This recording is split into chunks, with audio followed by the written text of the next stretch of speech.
چہروں پر آیتوں کا نقش دکھتا ہے، ماں کی چہروں پر آیتوں کا نقش دکھتا ہے۔ ہم اپنی ماں کی چہرے کی تلاوت کرتے رہتے ہیں، ہم اپنے ماں کی چہرے کی تلاوت کرتے رہتے ہیں۔ معزز حاضرین کرام، ان قریب بعد نماز مغرب سے لے کر اب تک آپ نے نعت منقبت سماعت کی، تقریریں سماعت کی، اور آپ لوگوں نے بھی ساتھ دیا، درود پاک پڑھا، حمد شریف پڑھا، سبحان اللہ الحمدللہ کی صلائے بلند کی۔ یہ سب آقا علیہ الصلوۃ والتسلیم کا صدقہ ہے، اور ہماری قسمت ہے کہ ہم جشن عید میلاد النبی صلی اللہ علیہ وسلم میں شرکت ہوئے، حاضر ہوئے اور بیٹھے ہیں۔ نعت پاک کا دو شعر آپ تک پہنچانا ملاحظہ فرمائے۔ گونج اٹھی صدائے مرحبا، آ گئے حضور آ گئے، آ گئے حضور آ گئے، آ گئے حضور آ گئے۔ گونج اٹھی صدائے مرحبا، آ گئے حضور آ گئے۔ گونج اٹھی صدائے مرحبا، آ گئے حضور آ گئے، آ گئے حضور آ گئے۔ کہ جشن عید بارہویں منا، جشن عید بارہویں منا، آ گئے حضور آ گئے، آ گئے حضور آ گئے، آ گئے حضور آ گئے۔ جشن عید بارہویں منا، آ گئے حضور آ گئے۔ بہت ہی خوبصورت اشعار آپ تک پہنچانا ملاحظہ فرمائے کہ تھر تھرانے کانپنے لگا، چیخ اٹھے پجاری کیا ہوا، کہ تھر تھرانے کانپنے لگا، چیخ اٹھے پجاری کیا ہوا، کہ تھر تھرانے کانپنے لگا، چیخ اٹھے پجاری کیا ہوا، چیخ اٹھے پجاری کیا ہوا۔ تو بت یہ کہے کہ سجدے میں گرا، بت یہ کہے کہ سجدے میں گرا، آ گئے حضور آ گئے، آ گئے حضور آ گئے۔ بت یہ کہے کہ سجدے میں گرا، آ گئے حضور آ گئے، آ گئے حضور آ گئے۔ جشن عید بارہویں منا، آ گئے حضور آ گئے۔ آخری شعر آپ تک پہنچانا ملاحظہ فرمائے کہ عرش فرش کی تھی گفتگو، کہ میں بڑا ہوں یا بڑا ہے تو، میں بڑا ہوں یا بڑا ہے تو، کہ عرش فرش کی تھی گفتگو، کہ میں بڑا ہوں یا بڑا ہے تو، میں بڑا ہوں یا بڑا ہے تو، فرش بولا اب میں ہوں بڑا، فرش بولا اب میں ہوں بڑا، آ گئے حضور آ گئے۔ نعرہ تکبیر، نعرہ رسالت، جشن عید میلاد النبی، نعرہ تکبیر، نعرہ رسالت۔ جشن عید بارہویں منا، آ گئے حضور آ گئے، آ گئے حضور آ گئے۔ پڑھیں درود پاک، اللہم صلی علی سیدنا شفیعنا حبیبنا مولانا محمد بارک وسلم، صلو علیہ السلام علیہ یا حبیب یا رسول اللہ صلی اللہ علیہ وسلم. شاعر کہتا ہے کہ چمک تجھ سے پاتے ہیں سب پانے والے, چمک تجھ سے پاتے ہیں سب پانے والے, میرا دل بھی چمکا دے چمکانے والے, برستا نہیں دیکھ کر ابر رحمت, بدوں پر بھی برسا دے برسانے والے. مدینے کے کھیتے خدا تجھ کو رکھے, مدینے کے کھیتے خدا تجھ کو رکھے, غریبوں فقیروں کو پہنچانے والے. تو زندہ ہے اللہ, تو زندہ ہے اللہ, میری چشم عالم سے چھپ جانے والے. تو زندہ ہے اللہ, تو زندہ ہے اللہ, میری چشم عالم سے چھپ جانے والے. میں مجرم ہوں آقا مجھے ساتھ لے لو, میں مجرم ہوں آقا مجھے ساتھ لے لو, کہ راستے میں ہے جا بجا جانے والے, کہ راستے میں ہے جا بجا جانے والے. معزز حاضرین کرام, بڑی ہی تیزی کے ساتھ میں نے خطبہ مسنہ کے بعد اس آیت مقدسہ کی تلاوت کرنے کا شرف حاصل کیا. کل نفس ذائقۃ الموت, بے شک ہر ایک جی کو, ہر ایک جان کو موت کا مزہ. معزز حاضرین کرام, اس بات سے یہ بات واضح ہوتی ہے کہ دنیا کے ہر ایک چیز میں اختلاف پائی جا سکتی ہے. اللہ رب العزت نے دنیا کے تمام اشیاء کو پیدا کیا, زمین و آسمان کے درمیان ہر ایک شے کو وجود بخشا, لیکن اختلاف اگر دیکھی جائے تو ہر ایک چیز میں پائی جاتی ہے, لیکن موت میں کوئی اختلاف نہیں. اللہ کی وحدانیت کو کوئی قبول کرتا ہے کوئی نہیں کرتا ہے, مصطفیٰ کریم کی افضلیت کو کوئی تسلیم کرتا ہے کوئی نہیں کرتا ہے. اب وہ 1,24,000 پیغمبر اسلام پر کوئی ایمان رکھتا ہے کوئی نہیں رکھتا ہے, میرے پیارے صحابہ پر کوئی ایمان رکھتا ہے کوئی نہیں رکھتا ہے, بیت طہار پر نبی کے اعلیٰ اولاد پر کوئی ایمان رکھتا ہے کوئی نہیں رکھتا ہے, شہید کربلا پر کوئی ایمان رکھتا ہے کوئی نہیں رکھتا ہے, یعنی کہ جنت اور جہنم پر کوئی ایمان رکھتا ہے کوئی نہیں رکھتا ہے. قرآن مجید پر پلسرات پر دنیا کے ہر ایک شے میں اختلاف پائی جاتی ہے, کوئی مانتا ہے کوئی نہیں مانتا ہے. لیکن جب اس موت کے بارے میں غیر مسلموں سے پوچھا گیا, اسلام والوں سے پوچھا گیا, ہندوؤں سے پوچھا گیا, کسی بھی مذہب والوں سے پوچھا گیا, کسی بھی فرقہ پرستی سے پوچھا گیا کہ تم موت کے بارے میں کیا خیال رکھتے ہو, تم موت کے بارے میں کیا عقیدہ رکھتے ہو, وہ یہی کہتا ہے کہ دنیا میں ہم آئے ہیں, ایک دن طے ہے, ایک دن حق ہے, ایک دن سچ ہے, اس دنیا کو چھوڑ کر کے چلے جائیں. یہ باری سب کی آنی ہے, کیا امیر کیا غریب کیا فقیر کیا گورا کیا کالا, جب موت آئے گی تو کچھ نہ دیکھے گی, نہ ایک سیکنڈ آگے نہ ایک سیکنڈ پیچھے. وہ اپنے مقررہ پر ملک الموت کا پنجہ ہمارے جسم سے ٹکرائے گی اور روح کو قبض کر کے وہ لے کر کے چلے جائیں گے. ہمارے عزیزوں وغیرہ, ہمارے گھر والے, ہمارے والدین, ہمارے بھائی اپنی اپنی محبت کے حساب سے غمگین ہو جائیں گے, غم میں مبتلا ہو جائیں گے, غم پیش کریں گے اور اپنے اپنے رشتہ داروں کو فون کے ذریعے, کہیں مائی کے ذریعے, کبھی زبان کے ذریعے یہ بتاتے ہوئے پھریں گے کہ آج میرے والد کا انتقال ہو گیا, آج میرے بھائی کا انتقال ہو گیا, آج میرے چچا کا انتقال ہو گیا. اے اسلام کے مقدس شہزادوں, جیسے ہی یہ بات ہماری کانوں میں جاتی ہے, مرنے والا کوئی بھی ہو لیکن ایک خوف طاری ہو جاتا ہے. اللہ اکبر, وہ جو شخص تھا, حاجی تھا, نمازی تھا, قاری تھا, حافظ تھا, چیئرمین تھا, ہدایت تھا, جو کچھ بھی تھا, ایک انسان روح زمین پر تھا, وہ مجھ سے باتیں کرتا تھا, ہماری ہر بات کو دیکھتا تھا, کاموں میں مشورے کرتا تھا, کاموں میں ہاتھ بتاتا تھا. لیکن ایک وقت آن پڑا کہ جو موت کہہ دیا, جو قرآن کہہ دیا, جو اللہ کا نظام نے کہا, اسی نظام کے بنیاد پر فرشتوں نے اس کے روح کو قبض کر لیا اور دنیا پانی سے لے کر کے چلے گئے. اے اسلام کے مقدس شہزادوں, ہماری نظریں دیکھ رہی ہے, ہمارا دل یہ کہہ رہا ہے, ہماری دماغ یہ تسلیم کر رہے ہیں کہ جو حیات کل تک تھا اب نہیں ہے, وہ ایک لاش بن کے پڑا ہوا ہے.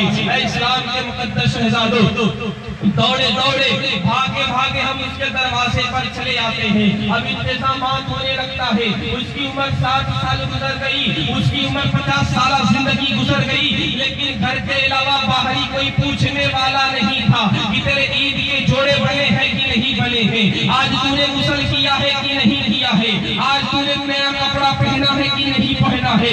لیکن اس وقت کیا خواب, کیا دوست ہوتا ہے, کیا دشمن ہوتا ہے, کیا اپنے ہوتے ہیں, کیا پرائے ہوتے ہیں, سب اکٹھا ہوتے ہیں اور سب کے ایک مشورے ہوتے ہیں. ابھی قبر کھودنے والوں کو خبر کیا کہ نہیں کیا, ابھی لکڑیاں کاٹنے والوں کو لکڑی کاٹنے کا ذمہ دیا کہ نہیں دیا, کفن پہنانے والوں کو کفن کا حکم دیا کہ نہیں دیا, غسل کرانے کی تیاری ہوئی ہی نہیں ہوئی ہے. سب ایک زبان ہو کر کے اکٹھے ہو کر کے سارے انتظامات کر رہے ہیں.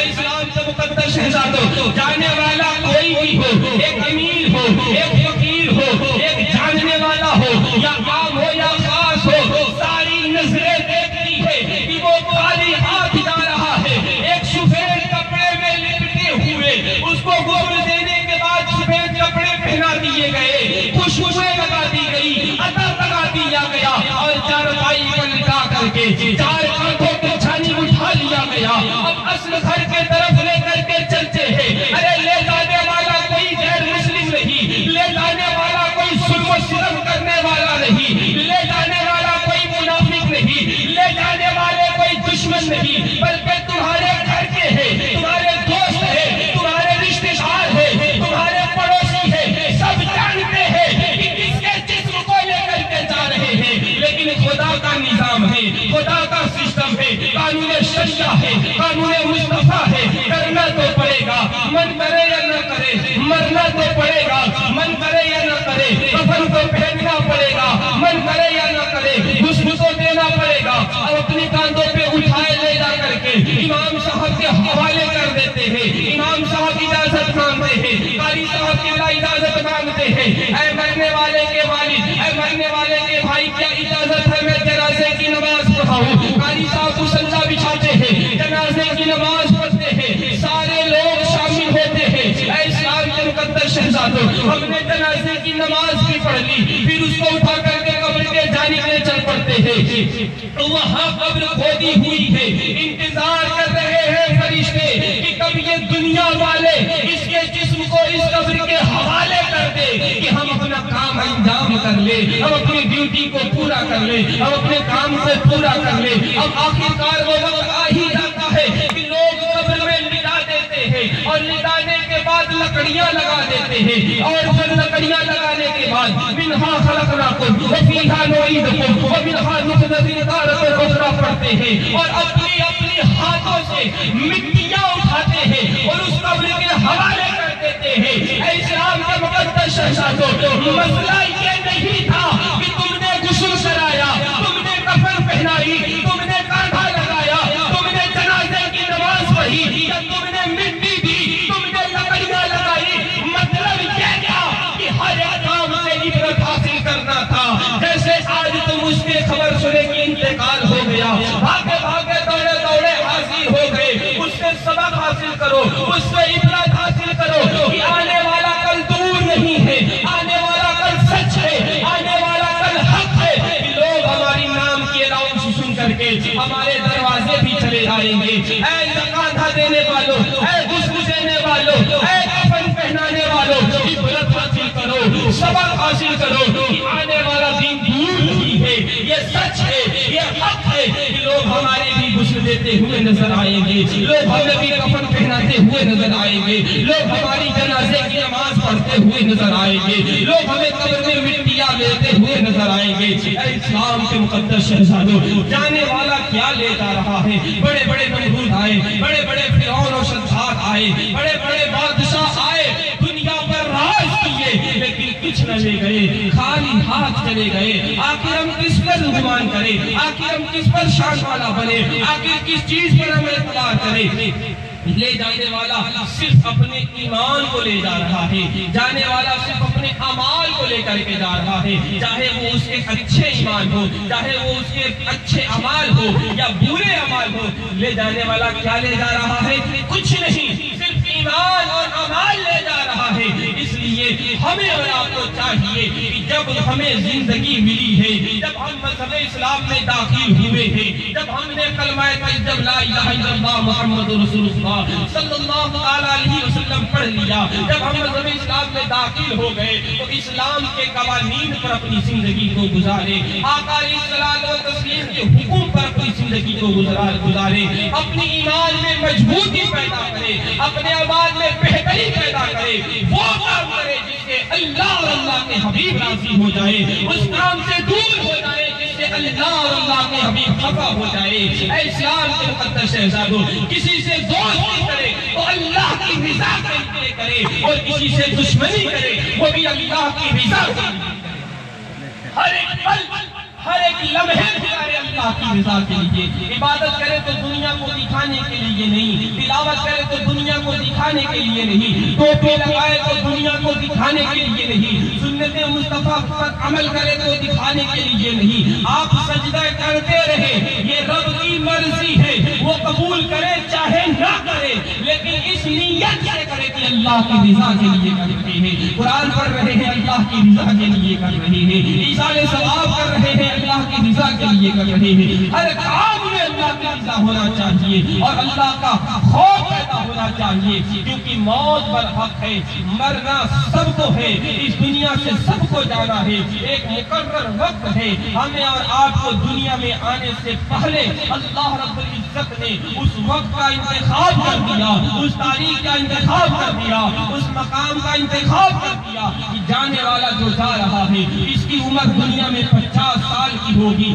یہاں پہ یہ پیدا ہوگا، اس گھرانے میں پیدا ہوگا، اس کی زندگی اتنے دین کی ہوگی، اس کے زندگی میں اتنے رزق ہوں گے، اس کے زندگی میں ایسے پیسے ہوں گے، اتنے اولادیں ہوں گی، اتنی بچیاں، اتنے بیٹے ہوں گے، سب کچھ رب لکھ دیتا ہے۔ بس اس دنیا میں ہمیں اور آپ کو ایک ایمانداری کے ساتھ زندگی گزارنی چاہیے، کیونکہ علماء فرماتے ہیں الدنیا صدر المؤمنین وجنت للکافرین، یہ جو دنیا ہے مومنوں کے لیے قید خانہ ہے اور کافروں کے لیے جنت ہے۔ لہذا ہمیں اور آپ کو چاہیے کہ ایک ایک پل، ایک ایک لمحے، ایک ایک وقت ایسے گزارے کہ جس میں گناہوں کی گنجائش نہ ہو۔ ہم تجارت کریں تو اتنی ایمانداری کے ساتھ کریں کہ اس میں چوری شامل نہ ہو۔ میں کہتا ہوں چلو اگر کوئی تجارت ہم کر رہے ہیں، وقتی ہم اس میں جھوٹ بول کر کے، چوری کر کے 500 نہیں 5000 کما لیا، 1 لاکھ کما لیا، 5 لاکھ کما لیا، کتنے دن تک کھائیں گے؟ لیکن ایک گناہ جو خدا کو ناپسند ہو جائے، نبی کو ناپسند ہو جائے، زندگی بھر کی ہماری عمالے ہمارے منہ پہ مار دیے جائیں گے، تو کیوں ایسا شوق رکھے؟ تجارت کرے تو ایمانداری کے ساتھ تجارت کرے۔ تجارت کے لیے خدا منع نہیں کرتا، اسلام منع نہیں کرتا، جس چیز کا حکم ہوا ہے قانون شریعہ میں، اس چیز کے اندر، اس چیز کے اس سسٹم کے اس قانون کے دائرے میں رہ کر کے ہم ہر ایک کام کو کریں، چاہے وہ ہماری تجارت ہو، چاہے وہ ہماری زندگی کا کوئی بھی حصہ ہو، قانون مصطفیٰ پر عمل کرتے ہوئے چلے، وقت کا خیال رکھتے ہوئے۔ آخری بات میں آپ سے کہہ کر کے رخصت ہو جاؤں گا، آخری بات یہ ہے کہ ہمیں پتہ نہیں کہ ہم کس دور میں جی رہے ہیں، کس لمحے میں جی رہے ہیں۔ نہ ہمیں موت کی فکر ہے، نہ ہمیں عذاب قبر کی فکر ہے، نہ ہمیں جہنم کی فکر ہے، نہ ہمیں کوئی صراط کی فکر ہے، نہ ہمیں روز حشر کی فکر ہے، کسی بھی چیز کا ہمیں فکر ہے ہی نہیں۔ اگر فکر ہے تو صرف دنیا کی ہے کہ کون سا کام کروں کہ زیادہ کامیاب ہو جاؤں، کون سا پڑھائی کروں کہ زیادہ کامیاب ہو جاؤں۔ اے اسلام کے مقدس شہزادوں، بے شک تم محنت کرو اس دنیا کے اندر، تجارت کرو، پڑھائی کرو، لیکن ان تمام چیزوں کے ساتھ ساتھ اللہ رسول کی رضا کے لیے بھی وقت نکالو، مسجدوں کو آباد کرو، تلاوت کلام پاک کرو۔ آپ نے سینکڑوں جنازے کی نماز پڑھ لی، لیکن اس محفل میں ایسے لوگ ہیں جن کو جنازے کی نیت نہیں آتی، قبر میں مٹی ڈالنے کی دعا کے طریقے نہیں آتے، نیت نہیں جانتے، نماز پڑھنے کے طریقے نہیں جانتے، صحیح طریقے سے وضو کا طریقہ نہیں جانتے۔ کیسے ہم مسلمان ہیں؟ کبھی ہم نے اپنے آپ میں فخر، کبھی ہم نے اپنے اوپر روشنی نہیں ڈالی، کبھی سوچا نہیں کہ ہمیں وضو کے طریقے نہیں آتے۔ کتنی افسوس کی بات ہے کہ وضو نہ آئے، نماز کے طریقے نہ آئے، جنازے کی نیت نہ آئے، مٹی دینے کی دعا نہ آئے، مسجد میں آنے جانے کی دعا نہ معلوم ہو۔ کیا معلوم ہے؟ ہمیں اور آپ کو چاہیے کہ جو ضروریات ہے ان کو تو کم سے کم ہم یاد کر کے رکھیں، پڑھنے کی کوشش کریں۔ بخاری نہ پڑھے، ترمذی نہ پڑھے، قرآن کی تفسیرات نہ پڑھے، جو ضروریات ہے جو ہمارے ساتھ روز ہونے والے ہیں، مٹی دینے جانے ہیں، نماز پڑھنے جانے ہیں، اذان۔ ابھی اتنے لوگ بیٹھے، اگر کسی کو ایک ذمہ دے دیا جائے کہ آج آپ نے فجر کی اذان دینی ہے، 80 لوگ کہیں گے کہ اذان دینے کا طریقہ نہیں پتا۔ اگر امام مصلی پہ بیٹھا ہے اور کہہ دیا جائے تکبیر پڑھے، تو مؤذن صاحب کے علاوہ شاید اس 20 لوگوں کی جماعت میں، اس 20 لوگوں میں شاید 4 لوگ تکبیر پڑھ لیں، لیکن سب کہیں گے ہمیں نہیں آتا۔ کسے آتا؟ کھانا ہمیں آتا ہے، اپنے شوق پورے کرنے ہمیں آتے ہیں، اپنے اعتبار سے، اپنے مزاج کے اعتبار سے پوشاک خریدنے ہمیں آتے ہیں، کار چلانے ہمیں آتے ہیں، کار خریدنے ہمیں آتے ہیں، سارے شوق ہمیں پورے کرنے آتے ہیں، اپنے حساب سے پکوان پکانے ہمیں آتے ہیں۔ تو جنازے کی نماز ہمیں کیوں نہیں آئیں گے؟ نیت کی نماز ہمیں کیوں نہیں آئے گی؟ لیکن جب ہم کوشش کریں گے تب آئے گی۔ آپ نے کوشش کرنی ہے کہ ہمیں وضو کے طریقے سیکھنے۔ الحمدللہ آپ شکر منائیں، ایسے ایسے گاؤں ہم لوگوں نے خود دیکھا ہے کہ جس گاؤں میں مسجد تک نہیں ہے، مسجد نہیں ہے، ایسے ایسے گاؤں ہے کہ مسجد ہے تو امام نہیں ہے، مؤذن نہیں ہے، سالوں سال بند پڑے ہیں، لیکن اللہ نے آپ کے اوپر مہربان ہوئے، آپ کے بغل میں مسجد ہے، امام صاحب ہے، قاری صاحب قبلہ ہے، جو آپ کی خدمت میں ایک مدت سے اپنی زندگی وقف کر رہے ہیں۔ آپ کی نکاح کے مسئلے ہوں وہ حل کرتے ہیں، جنازے کی مسئلے ہیں وہ حل کرتے ہیں، کوئی مسئلے مسائل ہو جائے وہ حل کرتے ہیں، میراث شریف پڑھنا ہو حل کرتے ہیں، قرآن خوانی کے مسئلے ہوں حل کرتے ہیں، ہر کام کو وہ انجام دیتے ہیں۔ اور مجھے یقین ہے کہ آپ کبھی بھی اگر ان سے خدمت کرانے کی کوشش کریں گے تو وہ منع نہیں کریں گے۔ وہ تو اعلان کرتے ہیں کہ آپ آئیں، ہم سے سیکھیں، ہم سے پوچھیں، لیکن کوئی جائے تو صحیح۔ قاری صاحب، امام صاحب، حافظ صاحب، مولانا صاحب، کسی بھی جاننے والوں سے وضو کے طریقے صحیح کیا ہے، نماز کیسے پڑھے جائے، تلاوت کیسے پڑھے، شرم کو ہٹاؤ، کیونکہ جب آپ دنیا کا خوف کرو گے، دنیا کا شرم کرو گے کہ میں ٹوپی پہنوں گا تو لوگ کیا کہیں گے، میں داڑھی رکھوں گا لوگ کیا کہیں گے، میں اذان دوں گا تو لوگ کیا کہیں گے۔ ارے اذان دینے کی فضیلت کو پڑھو، اذان دینے کے مقام کو پڑھو، کیا مقام ہے اذان دینے کا۔ اے زیزان ملت اسلامیہ، آپ خود کو جانے، خود کو پہچانے، آپ امت مصطفیٰ میں زندگی گزار رہے ہیں، سب سے بہتر امت ہے، آپ اشرف المخلوقات ہیں، خدا آپ پر مہربان ہے، آپ کے بہت سارے اچھی باتیں ہیں، لیکن ہم اور آپ اس پہ غور نہیں کر سکتے، روشنی نہیں ڈال سکتے۔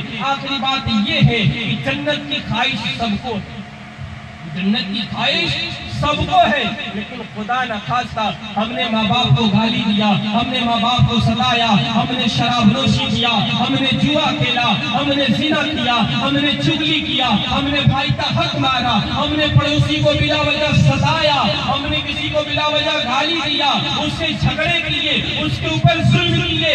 ان تمام چیزوں کے بنیاد پر اگر اللہ یہ حکم دے دے کہ یہ وہ بندہ ہے جس نے اپنے ماں باپ کو گالی دیا، اپنے ماں باپ کو ستایا، اپنے ماں باپ کو گھر سے باہر کر دیا، اپنے بھائی کا حق مار لیا، اس نے شراب پیا جسے اسلام حرام کہتا ہے، اس نے جوا کھیلا، اس نے چغلی کی، اس نے زنا کیا، اس نے چوری کی، اس نے اپنے تجارتوں میں چوری کی، اور اس بنیاد پر خدا اپنے فرشتوں کو یہ حکم دے دے کہ اسے اٹھا کر کے جہنم میں سوچو کیا کرو گے۔